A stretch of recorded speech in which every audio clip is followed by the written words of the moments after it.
A palavra falada tem criatividade poderosa e seu uso adequado é vital para a vida cristã vitoriosa. Esta palavra falada, contudo, deve ter uma base correta a fim de ser eficaz. O princípio da descoberta da base correta para a palavra falada é uma das porções mais importantes da verdade de Deus. É com referência a este tópico que quero conversar com vocês agora mesmo. Certo dia, trouxeram ao meu escritório uma senhora deitada numa maca. Era paralítica do pescoço para baixo e não conseguia mexer nem mesmo um dedo. Enquanto a introduziam em meu escritório, comecei a ter uma sensação estranha. Era como se meu coração estivesse perturbado. Assim como houve um sentimento de expectativa junto ao poço de Betesda, assim também eu sabia que algo ia acontecer. Acerquei-me em volta de sua maca e, ao olhar para seus olhos, vi que ela já tinha a fé para ser curada. Não uma fé morta, mas uma fé viva. Toquei-lhe a testa e disse: Irmã, no nome de Jesus Cristo seja curada. Instantaneamente, o poder de Deus se manifestou e ela foi curada. Levantou-se da maca, emocionada, assustada e eletrizada. Alguns dias mais tarde, veio à minha casa para trazer-me alguns presentes. Ao entrar em meu escritório, perguntou: Será que eu podia fechar a porta? Sim, respondi. Feche a porta. Então ela se ajoelhou perante mim, ainda espantada de sua cura, e disse: Senhor, por favor, revela-te a mim. És tu o segundo Jesus encarnado? Sorri, querida irmã, você sabe que tomo 3 refeições por dia, vou ao banheiro e durmo todas as noites.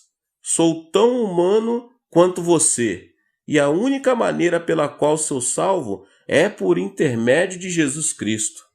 Esta senhora tinha recebido uma cura tão miraculosa que a notícia se espalhou rapidamente. Logo depois, uma senhora rica veio à minha igreja, também trazida em uma maca. Tinha sido cristã por muito tempo e servido como diaconisa de sua igreja. Ela tinha decorado passagens e mais passagens acerca da cura divina. Eu sou o Senhor que te sara. Êxodo 15, 26. Pelas suas pisaduras fomos sarados. Isaías 53, 5. Ele mesmo tomou as nossas enfermidades e carregou com as nossas doenças. Mateus 8, 17. E esses sinais hão de acompanhar aqueles que creem. Se impuser as mãos sobre os enfermos, eles ficarão curados. Marcos 16, 17, 18. De modo que orei por ela com todo o meu poder, mas nada aconteceu. Então gritei, repetindo as mesmas orações para a cura. Usei a palavra de Deus, até mesmo pulei, mas nada aconteceu. Disse-lhe que se levantasse pela fé. Muitas vezes ela se levantava, mas no instante que a soltava ela caía como um pedaço de madeira morta. Então eu dizia: tenha mais fé e levante-se. Ela se levantava de novo e de novo caía. Então me dizia que ela tinha toda a fé que há no mundo, mas sua fé não funcionava. Fiquei muito deprimido e logo ela começou a chorar. Ela dizia: Pastor Chu, o Senhor tem preconceitos contra mim. O Senhor amava tanto a outra mulher que a curou, mas o Senhor realmente não me ama, de modo que ainda estou doente. O Senhor tem preconceitos. Irmã, respondi, eu fiz tudo. Você mesma viu.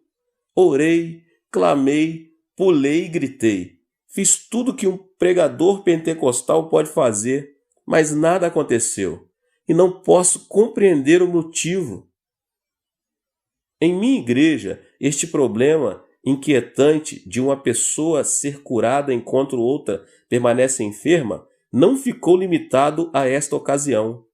Evangelistas de fama mundial têm vindo à minha igreja e entusiasticamente dizem: todos vão ser curados.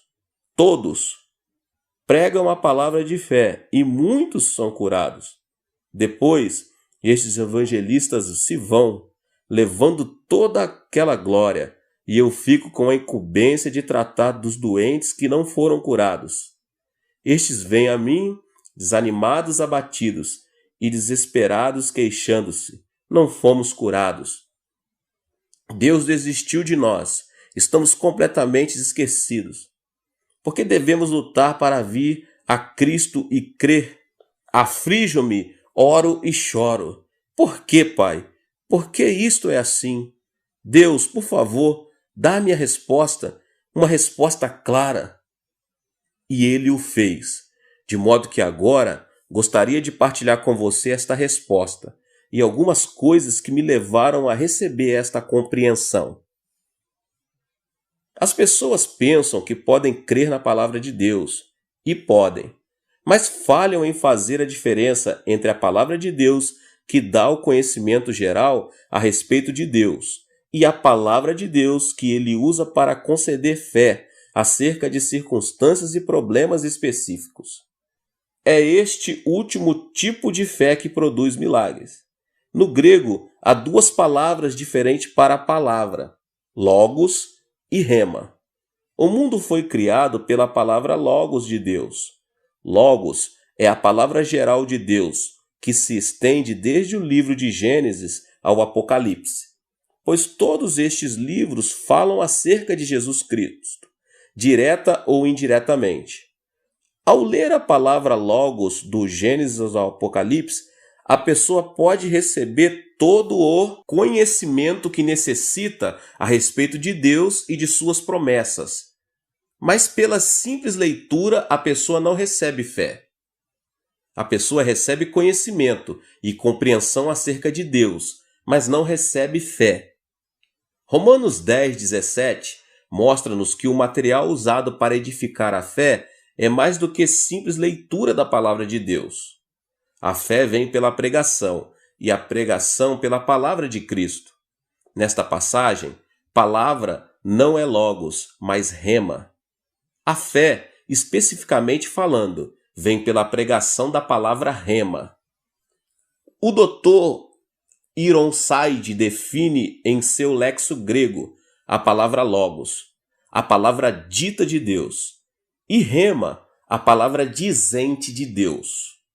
Muitos eruditos definem a ação de rema como se o Espírito estivesse tomando alguns versículos da palavra de Deus e vivificando com eles uma determinada pessoa. Eis minha definição de rema. Rema é uma palavra específica, dado a uma pessoa específica em uma situação específica. Certa vez, na Coreia, uma senhora provia grandes concentrações para a juventude na montanha de Sangar. Essa senhora tinha um grande ministério. Quando se punha de pé e pregava, as pessoas viam à frente e caíam ao solo como se tivessem sido atingidas pelo raio, tocadas pelo poder do Espírito. Muitos eram os jovens que participavam das suas reuniões. Nesta ocasião, essa senhora realizava reuniões juvenis em Sangar, e milhares de jovens compareciam todas as noites. Durante a semana da campanha choveu muito, e todos os rios transbordaram. Um grupo de jovens desejava assistir ao culto certa noite. Chegando à margem do rio, perceberam que as reuniões estavam sendo realizadas no povoado do outro lado. Mas o rio estava muito cheio e não havia pontes nem barcos por perto. Os jovens se desanimaram. 3 moças disseram: por que simplesmente não entramos no rio? Pedro andou sobre as águas, e o Deus de Pedro é o nosso Deus, e o Jesus de Pedro é o nosso Jesus, e a fé que Pedro tinha é a nossa fé. Pedro creu, e devemos fazer o mesmo. Vamos andar sobre o rio. O rio estava muito cheio e a correnteza estava forte. As 3 moças se ajoelharam, deram-se as mãos e citaram a Escritura, mencionando Pedro caminhando sobre as águas. Disseram a todos que iriam repetir o milagre. À vista de todos os demais jovens, entraram resolutamente nas águas. Afundaram-se imediatamente. 3 dias mais tarde, seus corpos foram encontrados flutuando no mar. Esse triste incidente teve repercussão em toda a Coreia. Os jornais não cristãos atacaram a fé. Traziam manchetes como estas: o Deus dos cristãos não pode salvá-los. Ou, por que seu Deus não respondeu às orações da fé? Como resultado desta ocorrência, os incrédulos tiveram um dia de triunfo e a igreja cristã experimentou a derrota e o desapontamento geral. Muitos sentiam-se deprimidos e desalentados e não tinham como responder aos escárnios e acusações. O caso das moças que se afogaram transformou-se em assunto de conversas por toda a Coreia e muitos cristãos sinceros perderam a fé. Diziam: essas moças creram exatamente como nossos ministros têm ensinado, exerceram sua fé. Dos púlpitos, nossos pastores constantemente instam que exercitemos com audácia a nossa fé na palavra de Deus. Essas moças fizeram justamente isso. Então por que Deus não respondeu? Deus Jeová não deve ser um Deus vivo. Esta não deve passar de uma religião formalística e nos envolvemos com ela. Que resposta daria você a essas pessoas que estavam dizendo essas coisas? Estas moças tinham crido, tinham exercitado a fé baseada na palavra de Deus. Mas Deus não tinha motivos para apoiar a sua fé. Pedro nunca andou sobre as águas por causa da palavra Logos, a qual provê informação geral acerca de Deus. Pedro pediu que Cristo lhe desse uma palavra específica. Disse ele: se és tu, Senhor, manda-me ir ter contigo por sobre as águas. Respondeu Jesus: vem. A palavra que Cristo deu a Pedro não era Logos, mas Rema. Deu-lhe uma palavra específica: vem. A uma pessoa específica, Pedro, numa situação específica, uma tempestade. Rema traz fé. A fé vem pela pregação, e a pregação de Rema. Pedro nunca andou por sobre as águas pelo conhecimento de Deus somente. Pedro tinha a Rema. Mas essas moças tinham somente Logos, conhecimento geral de Deus. O erro foi exercitarem sua fé humana em Logos. Deus, portanto, não tinha responsabilidade alguma de apoiar sua fé. E a diferença entre o modelo pelo qual estas moças exercitaram sua fé e a maneira de Pedro exercitar sua fé é tão grande como a noite do dia. 2 anos atrás, 2 estudantes do Instituto Bíblico falharam completamente em seu primeiro empreendimento ministerial. Os 2 haviam sido meus discípulos, haviam escutado minhas preleções e, como iam à minha igreja, tinham aprendido alguma coisa a respeito dos princípios da fé. Começaram seu ministério com o que parecia uma grande quantia de fé. Valiam-se de passagens bíblicas como esta: abre bem a tua boca e te encherei, Salmos 81:10. Se me pedires alguma coisa em meu nome, eu farei, Mateus 14:14. Foram para um banco e fizeram um empréstimo bem grande. Então foram a um homem bem rico e pediram emprestado outra grande soma de dinheiro. Com esse dinheiro, compraram um terreno e construíram um lindo santuário, sem ter, contudo, uma congregação. Começaram a pregar, esperaram que as pessoas viessem, centenas de pessoas para a congregação. Esperavam tirar ofertas e com elas pagar a dívida, mas nada aconteceu. Um desses jovens tinha pedido emprestado cerca de $30.000, o outro cerca de $50.000. Logo chegaram os credores. Os jovens se viram muito apertados e chegaram ao ponto de quase perder a fé. Então os dois vieram a mim. Choraram. Pastor David Poyong Cho, porque o seu Deus é diferente do nosso. O Senhor começou com $2.500 e agora já completou um projeto de $5 milhões. Nós construímos uma igreja que nos custou $80.000. Por que Deus não nos responde? Cremos no mesmo Deus, temos a mesma fé. Por que Ele não nos responde? Então começaram a citar passagens bíblicas que contêm promessas, tanto no Antigo como no Novo Testamento, acrescentando: fizemos exatamente como o Senhor nos ensinou e fracassamos. Alegra-me que tenham fracassado depois de seguir as minhas palavras. Vocês são bons discípulos meus, mas não do Senhor Jesus Cristo. Vocês compreenderam mal algum dos meus ensinamentos. Comecei a obra de minha igreja dirigido por Rema, não por Logos. Deus falou claramente ao meu coração, dizendo: levanta-te, vai e edifica uma igreja para 10.000 pessoas. Deus colocou sua fé em meu coração e eu fui, e um milagre ocorreu. Mas vocês saíram simplesmente com Logos, conhecimento geral a respeito de Deus e de sua fé. Portanto, Deus não tem responsabilidade alguma de apoiá-los, embora o ministério que vocês realizavam fosse para o Senhor Jesus Cristo. Irmãos e irmãs, por meio de Logos vocês podem conhecer a Deus, podem adquirir compreensão e conhecimento a respeito dele, mas Logos nem sempre se transforma em Rema. Suponhamos que um doente tivesse ido ao tanque de Betesda e dito aos que estavam ali: vocês são uns bobos. Por que esperam aqui?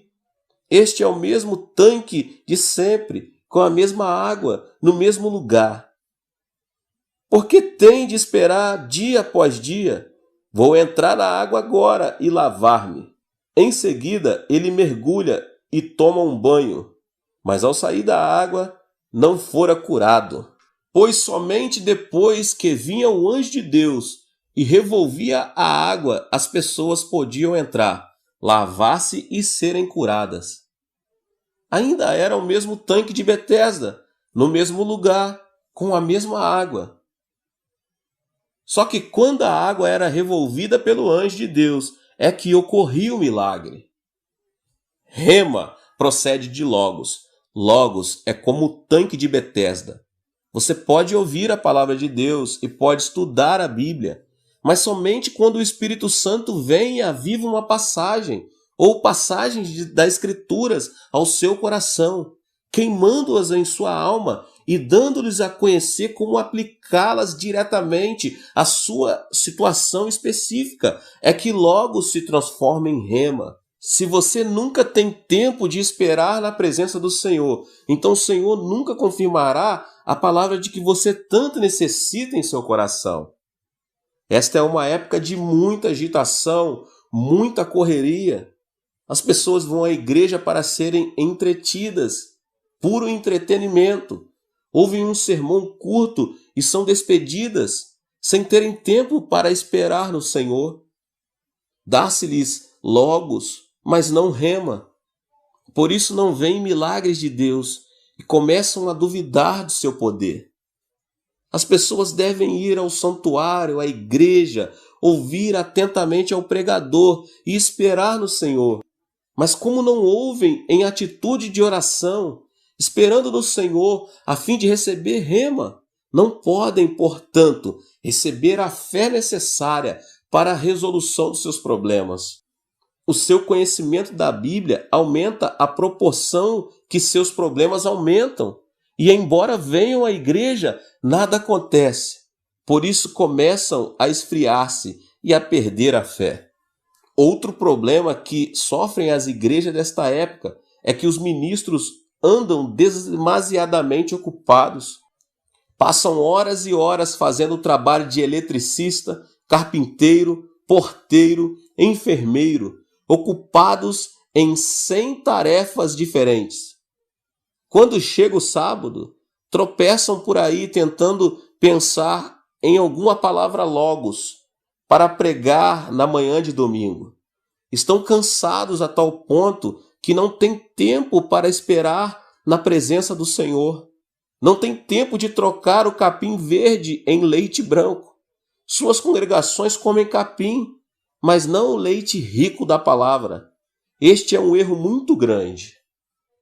Os leigos não são inimigos do pastor, são seus amigos, como fizeram os apóstolos. Os ministros devem concentrar-se na oração e no ministério da palavra, delegando qualquer outro trabalho aos seus leigos, anciões, diáconos, diaconisas e líderes. Eu sigo esta norma em minha igreja. Não ouso subir ao púlpito sem primeiro esperar na presença do Senhor e receber a palavra rema de Deus para essa mensagem. Se não recebo a palavra rema, não volto à plataforma.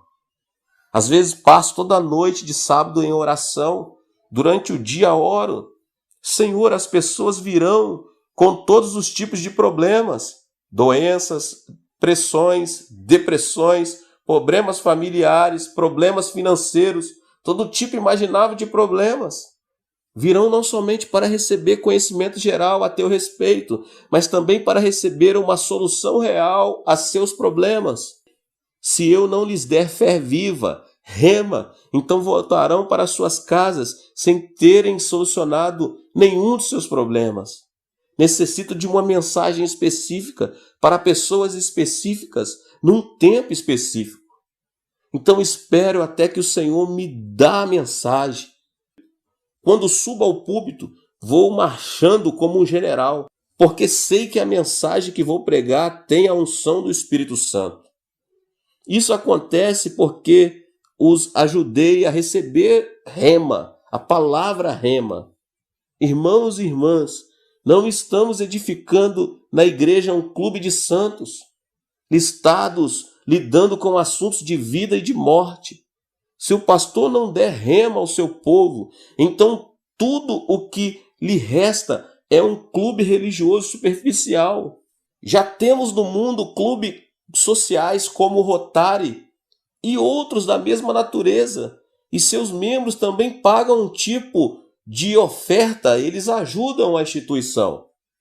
As igrejas que nós edificamos devem ser um lugar onde as pessoas recebem soluções da parte de Deus, recebem e veem milagres em sua vida e podem conseguir não meramente um conhecimento intelectual de Deus, mas também um conhecimento experimental, real e vivo. Mas para que consigam esse objetivo, é preciso que primeiro o pastor receba a rema e a transmita. Deve-se dar tempo aos cristãos, aos que esperam na presença do Senhor, a fim de que o Espírito Santo tenha tempo de lidar com eles e inspirá-los por meio das Escrituras. O Espírito Santo pode transformar as passagens bíblicas na palavra dita de Deus e aplicá-las ao coração da pessoa, fazendo com que a palavra dita passe a ser a palavra dizente de Deus. Logos deve transformar-se em rema. Agora posso dizer porque muita gente não recebe a cura. Todas as promessas são potencialmente, mas não literalmente nossas. Nunca tome posse de uma promessa de Deus e simplesmente diga: ó, esta é minha. Esta é minha. Sim, é sua em potencial, mas só chegará a ser sua na prática quando vocês, antes que o Senhor conceda uma mensagem a um indivíduo, ele tem de fazer várias coisas. Primeiro, o Senhor deseja limpar a sua vida e fazer com que esse indivíduo se entregue a ele. O Senhor nunca dá promessas de um modo qualquer. Quando o Senhor lidar com você, você deve tirar o tempo para permanecer perante Ele. Confesse seus pecados e entregue sua vida a Ele. Quando essas condições necessárias são produzidas, então vem o poder de Deus e seu coração assim como o tanque de Betesda é revolvido por algum texto em particular. Então você sabe que essa promessa é sua e recebe a fé para produzir o milagre necessário. A saúde corporal não é o objetivo último do Espírito Santo. É necessário que conhecemos bem claramente as prioridades do Espírito Santo. O alvo supremo é a santidade das nossas almas. Quando Deus lida com você, sempre o faz através da santidade da alma. Se sua alma não estiver reta diante de Deus, não importa quanta oração, quanto grito ou quanto pulo você dê, essas coisas não lhe trarão a palavra rema de que você necessita. É preciso esperar no Senhor. A cura divina depende da soberana vontade de Deus. Às vezes uma pessoa recebe uma cura instantânea, ao passo que outra precisa esperar um pouco mais. Um dos mais queridos irmãos diáconos de nossa igreja caiu doente. Este diácono deu tudo ao Senhor, amando-o e o servindo de um modo espantoso. Todos viram isso. Disseram-lhe que tinha um tumor e que os médicos desejavam operar. Mas todos em minha igreja sabiam que o Senhor ia curá-lo, pois ele era um grande santo e de grande fé. Este era o raciocínio deles. Orei para a cura dele. Então tinham uns 40.000 membros e todos eles oravam, atacando o trono da graça, e esse diácono reivindicou a cura. Mas nada aconteceu, ele piorava cada vez mais. Afinal, sangrava tanto que foi levado ao hospital e sofreu uma intervenção cirúrgica. Muitos de nossos membros estavam preocupados e reclamavam: onde está Deus? Por que Deus o está tratando dessa maneira? Mas louvei a Deus, pois eu sabia que tinha algum propósito específico no que estava acontecendo. Ao ser hospitalizado, ele começou a pregar o evangelho a todos com quem entrava em contato. Em breve, todo o hospital sabia existir um Jesus vivo e que seu representante estava ali naquele hospital. Médicos, enfermeiras e pacientes eram salvos todos os dias. Então os membros de nossa igreja se alegraram dizendo: louvado seja Deus! Foi melhor que ele se hospitalizasse do que tivesse recebido a cura instantaneamente. Deus mostrou que a sua prioridade era a cura eterna das almas e não a cura terrena do corpo físico. Onde há dor e sofrimento, temos a tendência de pedir libertação, mas não devemos fazer isso. Se o seu sofrimento pode resultar em graça redentora, ou se seu sofrimento torna-se o canal de Deus para o fluxo da graça redentora de Deus, então seu sofrimento foi enviado por Deus. Se, entretanto, seu sofrimento torna-o inválido e começa a destruí-lo, então procede de Satanás, e você deve orar a fim de livrar-se dele. Contar-lhe-ei agora um caso no qual Deus libertou as pessoas de seu sofrimento. Aconteceu a Guerra da Coreia quando 500 ministros foram capturados e imediatamente fuzilados, e 2.000 igrejas destruídas. Os comunistas eram cruéis para com os pastores. A família de certo ministro foi capturada em Incheon, na Coreia, e os líderes comunistas submeteram-nos aos que chamavam de Tribunal do Povo. Os acusadores diziam: este homem é culpado de cometer este tipo de pecado, e por este pecado deve ser castigado. A única resposta que recebiam era um coro unânime de voz dizendo: sim, sim. Desta vez cavaram um grande buraco, colocaram o pastor, sua esposa e vários de seus filhos dentro dele. Então o líder falou: todos estes anos o Senhor tem desviado as pessoas com a superstição da Bíblia. Se desejar agora tratar-se perante o povo aqui reunido e arrepender-se da sua má conduta, então o Senhor, sua esposa e seus filhos serão libertos. Mas se persistir em suas superstições, toda a sua família vai ser enterrada viva. Tome sua decisão. Todos os seus filhos começaram a chorar, dizendo: pai, pai, pense em nós. Imagina a situação desse homem. Se você estivesse em seu lugar, o que teria feito?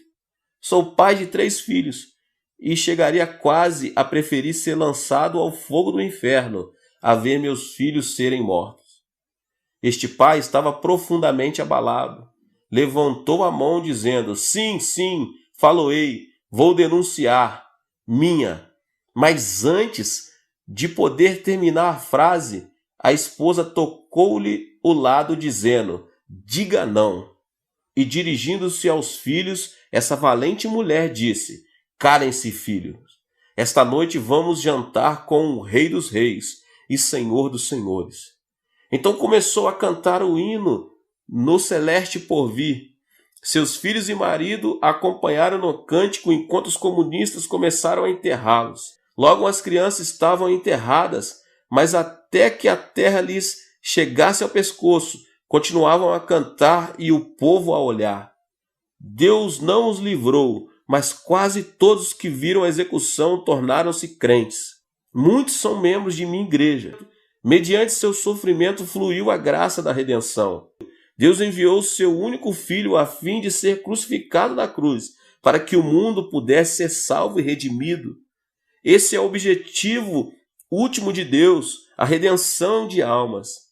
De modo que quando a pessoa desejar a cura divina ou uma resposta dos altos, focalize a vista através das lentes do último objetivo, a redenção de almas. Se perceber que seu sofrimento realiza mais redenção do que sua cura, então não peça libertação, mas Deus lhes dê força a fim de perseverar. Nem sempre é fácil fazer distinção entre o sofrimento ocasionado por Satanás, do qual Deus deseja livrá-lo, e o sofrimento que Deus pode usar a fim de fazer com que o fluxo da graça redentora continue a fluir. A fim de tomar esse tipo de decisão, é preciso que a pessoa espere no Senhor e conheça a sua vontade. Não se desanime e ande à procura de oração de um evangelista famoso após outro. Mas mediante a oração, jejum e fé, deixe que Deus lhe apresente sua vontade. Quando o Espírito Santo aviva logos da Escritura ao seu coração, concede-lhe uma fé miraculosa. Você sabe que a passagem bíblica não mais pertence à palavra dita de Deus, mas transforma-se instantaneamente na palavra dizente de Deus para você.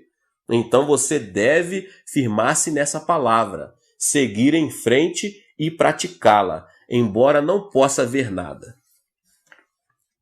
Embora não possa tocar nada, embora na sua vida inteira esteja totalmente às escuras, uma vez que você recebe a palavra rema, não tenha medo. Siga em frente e ande por sobre as águas, e verá o milagre. Tenha cuidado, entretanto, em não adiantar-se a Deus.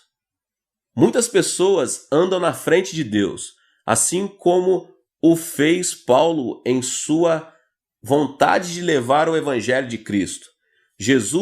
Cristo ordenou que fôssemos até os confins e pregasse o evangelho, de modo que Paulo, seguindo a palavra Logos, dirigiu-se para a Ásia. Mas o Espírito Santo, o Espírito de Jesus, não permitiu que ele chegasse lá. Então Paulo disse: irei para a Bitínia. Novamente o Espírito do Senhor disse: não. Então Paulo e seus companheiros desceram a Troade, uma cidade desconhecida. Podemos imaginar suas peregrinações ali, sua confusão, pensando: eu estava obedecendo a um mandamento de Jesus. Jesus disse-nos que fosse até os confins do mundo e pregássemos o evangelho. Porque sou eu um fracasso? Enquanto orava e esperava no Senhor, recebeu a palavra rema e apareceu-lhe um homem da Macedônia em uma visão, dizendo: passa para a Macedônia e ajuda-nos. De modo que ele tomou um barco e foi para a Europa. Através do exemplo de Paulo, podemos novamente ver a diferença entre Logos. Algumas pessoas têm vindo a mim com um comentário: pastor, posso orar por várias promessas das Escrituras e posso esperar até que o Espírito Santo avive essas mensagens, aplicando-as a mim. Mas como é que posso conseguir rema na escolha de um marido ou de uma esposa? Li toda a Bíblia, mas ela não diz que devo casar com Elizabeth, Maria ou com Joana. Como é que posso ter rema com respeito a este assunto? A Bíblia tampouco diz onde devo estabelecer minha residência, se no Rio de Janeiro, Buenos Aires, Los Angeles ou em Berlim. Como é que posso saber a vontade de Deus a esse respeito? Estas são questões legítimas. Permita-lhe dar-lhes os 5 passos que uso a fim de saber a palavra rema acerca de questões específicas. O primeiro passo é colocar-me em ponto neutro. Não ir nem para frente nem para trás. Permanecer completamente calmo. Então espero no Senhor, dizendo: Senhor, eis-me aqui. Ouvirei a tua voz. Se disseres sim, irei. Se disseres não, não irei. Não desejo tomar decisões para o meu próprio benefício, mas decidi segundo o teu desejo. Se algo bom para mim, ou seja algo mal, estou pronto a aceitar a sua decisão. Com esta atitude, espero pelo Senhor. Muitas vezes a melhor coisa a fazer é jejuar e orar, pois se a pessoa come demais, fica cansada e não pode orar. Então, ao perceber que está realmente calma, pode partir para o segundo passo. A segunda coisa que faço é pedir que o Senhor revele a sua vontade através de meu desejo. Deus sempre vem a você através de seu desejo santificado. Agrada-te do Senhor e Ele satisfará os desejos do seu coração. Salmos 37:4. O anelo dos justos, Deus o cumpre. Provérbios 10:24. Por isso digo que tudo quanto em oração pedirdes, crede que recebereis, e será assim convosco. Marcos 11:24. Desejar é, pois, um dos pontos focais de Deus. Além disso, Filipenses 2:13 diz: porque Deus é quem efetua em vós tanto o querer como o realizar, segundo a sua boa vontade. Através do Espírito Santo, Deus coloca em seu coração o desejo, levando você a desejar a fazer a vontade dele. Portanto, faça a seguinte oração: Senhor, agora dá-me o desejo segundo a tua vontade. Ore e espere no Senhor, até que Deus lhe dê o desejo divino. Ao orar, muitos desejos lindos fluirão à sua mente. Tenha a paciência necessária para que também os desejos de Deus lhe venham à mente. Não se ponha de pé dizendo: já tenho tudo, e em seguida saia correndo. Espere na presença do Senhor um pouco mais. Satanás também pode dar desejos, mas também os desejos podem surgir de seu próprio espírito ou ser dados pelo Espírito Santo. O tempo sempre é uma prova. Se esperar com paciência, seu próprio desejo e o desejo de Satanás tornar-se-ão cada vez mais fracos, mas o desejo do Espírito Santo cada vez mais forte. Por isso espere e receba o desejo divino. Depois de meu desejo tornar-se claro, então dou o passo 3. Comparo esse desejo com o ensino bíblico. Certo dia uma senhora veio a mim, emocionada, dizia: pastor, vou contribuir com uma grande soma para o seu ministério. Louvado seja o Senhor, exclamei. Assenta-te e conta-me a respeito disso. Tenho um desejo fantástico de entrar para o mundo dos negócios. Fiquei sabendo de uma boa empresa e se entro nela vou ganhar muito dinheiro. Que tipo de negócio é? Tenho um desejo ardente de monopolizar o mercado de cigarros. Tabaco, o Senhor percebe. Esqueça-se disso, disse a ela. Mas tenho desejo, disse ela. Um desejo ardente, como o Senhor sempre pregou. Esse desejo procede de sua própria carne, respondi. Já examinou a Bíblia a fim de verificar se o que estará fazendo é certo? Não. Seu desejo deve ser aprovado pelas Escrituras. Instruía. A Bíblia diz que somos templos do Espírito Santo. 1 Coríntios 6:19. Se Deus desejasse que seu povo fumasse, ele teria feito nosso nariz de maneira diferente. Chaminés devem dar para cima e não para baixo. Pense no nariz, aponta para baixo e não para cima. O propósito de Deus não era que fumássemos, porque nossa chaminé aponta para baixo. A habitação do Espírito Santo é seu corpo. Se o poluir com fumaça, então estará poluindo o templo do Espírito Santo. Seu desejo está fora da vontade de Deus. Seria melhor que simplesmente se esquecesse desse novo negócio. Certo homem veio a mim dizendo: Pastor, fiz amizade com uma linda mulher, uma viúva. Ela é terna, linda e maravilhosa. Ao orar, tenho um desejo ardente de me casar com ela. Mas também tenho minha mulher e filhos. Olha, respondi, esqueça-se disso, porque tal coisa procede do diabo. Oh, não é do diabo, discordou ele. Quando orei, o Espírito Santo me disse ao coração que minha esposa não é exatamente o tipo de costela que se encaixa ao meu lado. Minha esposa é sempre um espinho na carne. O Espírito Santo falou dizendo que essa viúva é minha costela perdida, que se encaixará perfeitamente ao meu lado. Disse-lhe eu, isso não procede do Espírito Santo, vem do diabo. Muitas pessoas cometem esse tipo de erro. Se orarem contra a palavra escrita de Deus, então o diabo falará. Disse-lhe eu, isto não procede do Espírito Santo, isso vem do diabo. Muitas pessoas cometem esse tipo de erro. Se orarem contra a palavra escrita de Deus, então o diabo falará. O Espírito Santo jamais contradirá a palavra escrita de Deus. Esse homem não me deu ouvidos, divorciou-se de sua mulher e casou-se com a viúva. Agora é o mais infeliz de todos os homens. Descobriu que sua segunda costela era ainda pior do que a primeira. Todos os nossos desejos devem, portanto, serem examinados à luz das Escrituras. Se você não possuir a autoconfiança de fazer isso, então vá ao seu ministro ou pastor. Depois de examinar o desejo à luz da palavra, dos ensinamentos de Deus, então eu estou pronto para o quarto passo: pedir um sinal de Deus, tirado de minhas circunstâncias.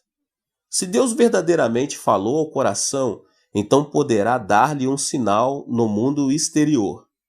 Quando Elias orou 7 vezes pedindo chuva, recebeu um sinal do céu. Uma mancha do tamanho do punho de um homem, uma nuvem apareceu. Gideão também pôde servir-nos de exemplo, pois ele também pediu um sinal. Deus sempre me mostrou um sinal de minhas circunstâncias. Às vezes esse sinal era muito pequeno, mas ainda era um sinal. Depois de receber o sinal, então o quinto passo e final. Oro até conhecer o horário de Deus. O horário de Deus é diferente do nosso. A pessoa deve orar até que tenha paz real, pois a paz é como o árbitro. Depois de orar, se ainda sentir-se inquieta, então o horário não era certo. Significa que o sinal ainda está vermelho. Portanto, continue a orar e a esperar. Quando o sinal passar de vermelho para o verde, chegar-lhe-á a paz ao coração. Então você deve sair correndo. Vá, portanto, com velocidade total, com a bênção de Deus, com a rema de Deus. Milagre após milagre lhe seguirão. Em minha vida cristã, sempre tenho seguido estes 5 passos, até que Deus tem confirmado essa maneira de caminhar com sinais e milagres. Estes resultados devem mostrar claramente a diferença entre logos e rema. No futuro, você não precisa ficar confuso acerca das promessas de Deus. Quantidade alguma de reivindicação, trabalho, pulos ou gritos o convencerá. Deus mesmo o convencerá, dando-lhe o coração a sua fé. A versão da Almeida de Marcos 11, 22 e 23 diz que se a pessoa tiver a fé em Deus, poderá então ordenar a um monte que se atire no meio do mar. O texto grego, entretanto, diz que a pessoa deve ter a fé de Deus. Como é que se pode ter a fé de Deus? Ao receber rema, a fé que lhe é dada não é sua, foi-lhe concedida por Deus. Depois de receber essa fé que vem do alto, então pode ordenar que montanhas sejam removidas. Sem receber a fé de Deus, a pessoa não pode fazer tal coisa. Se não for por outra razão, você deve estudar cuidadosamente a Bíblia, desde o Gênesis ao Apocalipse, a fim de proporcionar ao Espírito Santo o material de que ele necessita para operar. Quando a pessoa espera no Senhor, o Espírito Santo concede-lhe essa fé. E ao agir consoante a essa fé, grandes milagres seguirão em seu ministério e em seu lar. Portanto, espere no Senhor, jamais será isso um desperdício de tempo. Quando Deus lhe fala ao coração, ele pode, e em segundo, fazer coisas muito maiores do que você poderia fazer no ano todo. Espere no Senhor e verá grandes coisas realizadas por seu intermédio. Deus te abençoe. Esta foi mais uma palavra do pastor David Poyong Cho. Se inscreva aqui no canal, ative o sininho das notificações para você não perder nenhuma das palavras que têm sido ministradas aqui. Deixe o seu like e não esqueça de compartilhar com as pessoas que você mais ama. Te vejo nos próximos vídeos.